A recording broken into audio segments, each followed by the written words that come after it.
Hi hello నమస్తే welcome to my channel. Thumbnail చూసినప్పుడు అర్థమై ఉంటుంది ఈ వీడియో ఏమిటన్నది. మా కోనసీమ స్పెషల్ ఆవకాయ తయారు చేస్తున్నాం. ముందుగా మామిడికాయలను శుభ్రంగా కడిగి ఒక క్లాత్తో తడి లేకుండా తుడిచి తర్వాత చిన్న ముక్కలుగా కోసి కుంచుడు ముక్కలకి 2 తవ్వల కారం, 3 సోలల ఆవపిండి, ఒక తవుడికి కొంచెం తక్కువగా సాల్టు, అలాగే 2 వేరుశనగ నూనె ప్యాకెట్లు రెడీగా ఉంచుకోండి.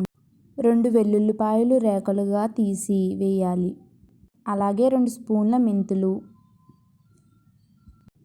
ఇలా ఇవన్నీ కలుపుకోవాలి. ఈ పౌడర్ మొత్తం కలిపి 4 తవ్వలుగా రావాలి. అవే కొలుస్తున్నారు.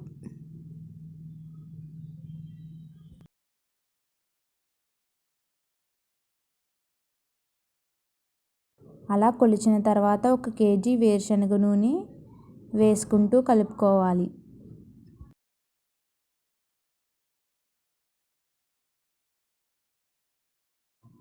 అలా పూర్తిగా కలిపాక మామిడికాయ ముక్కలను కొంచెం కొంచెంగా వేస్తూ కలుపుకోవాలి.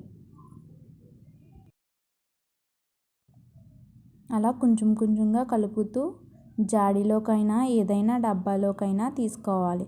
మేమైతే ముందుగా డబ్బాలోకి తీసుకున్నాము, తర్వాత జాడీలోకి మార్చుకుందామని.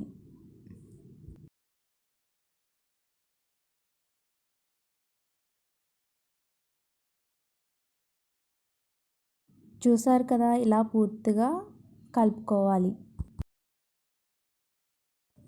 నాకైతే చూస్తూనే నోరు ఊడిపోతుంది. చాలా బాగుంది. టేస్ట్ కూడా చూసేసాను నేను.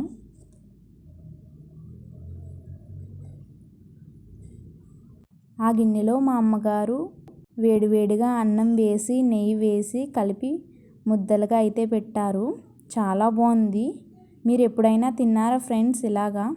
నేనైతే చాలాసార్లు తిన్నాను. నాకు చాలా ఇష్టం ఇలా తినడం అంటే. చాలా బాగుంది. మనము ఇందాక కలుపుకున్న పచ్చడిని 3 రోజుల తర్వాత దాన్ని మళ్ళీ కలుపుకోవాలి. అప్పుడు ఏమైనా సరిపోకపోతే సాల్ట్ కానీ కారం కానీ లేదా ఆవపిండి నూనె ఏమైనా తక్కువని అనిపిస్తే మళ్ళీ కలుపుకోవచ్చు. నూనె అయితే మాత్రం 2 కేజీలు అయితే పడుతుంది.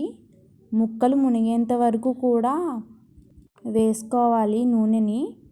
ముందైతే చెప్పాను కదా, ముందు డబ్బాలోకి తీసుకున్నాము, తర్వాత జాడీలోకి తీసుకుంటామని. జాడీలోకి అయితే తీసేసుకున్నాము. అంటే ఎక్కువ రోజులు నిలవ ఉండాలి అంటే జాడీలోకి తీసుకోవాలి. అందుకే జాడీలోకి తీసుకున్నాము. ఇంకొకటి ఏమిటంటే కాటన్ క్లాత్ కూడా కట్టుకోవాలి. ఇటువంటి జాడీలకి క్లాత్ కూడా కట్టాము చూడండి. ఈ వీడియో మీకు నచ్చినట్లయితే లైక్ చేసి కామెంట్ చేసి షేర్ చేయండి. అండ్ ప్లీజ్ సబ్స్క్రైబ్, సపోర్ట్ మీ. మరో వీడియోలో మళ్ళీ కలుసుకుందాం.